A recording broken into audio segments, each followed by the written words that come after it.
Assalomu alaykum, Domikchi bolalar obunachilar. Xudo xolasa mana Samarqandga olib qo'ygan 12 metrlik antenamiz. Xudo xolasa bitdi. Ko'rasizlar, o'ng qo'limizda bitta spanli. Devorlarni toza laminatdan qilganmiz. Utpleti двойной bo'lgan. Burchaklarga polni endifdan bo'lgan. Podagonliklarni ham qo'yib berganmiz. Chiroylilar.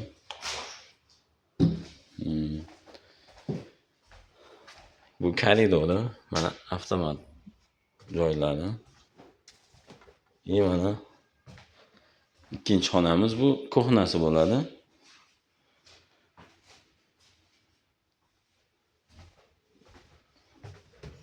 Ikkinchi xonamiz esa bu sanuzelimiz. Mana vanna qo'yib berganmiz tahorat uchun. Rakovina qo'yilgan. Unitas qo'yilgan.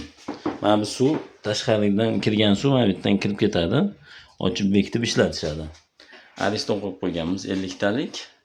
Devorlari dekor panel bo'ladi.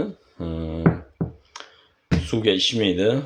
O'ta mustahkam baquvvat bo'ladi, teshilmaydi. Bu ham polni kley bilan otilgan. Ko'rishlaring mumkin. Aristonga mana bunaqa to'kilmaydigan suvdan to'kib o'tish mumkin. Shunga o'zining narsasini ham qo'yib qo'yganmiz. Kimga shunaqa xizmatlar kerak bo'lsa, Domikchi bolalar sizlarga o'ta chiroyli qilib 1-2 kun kutasizlar, xudo xolasa sifatli ish olasizlar Domikchi bolalardan. Kimga shunaqa ishlar kerak bo'lsa, bemalol Domikchi bolaga aloqaga chiqishlaring mumkin.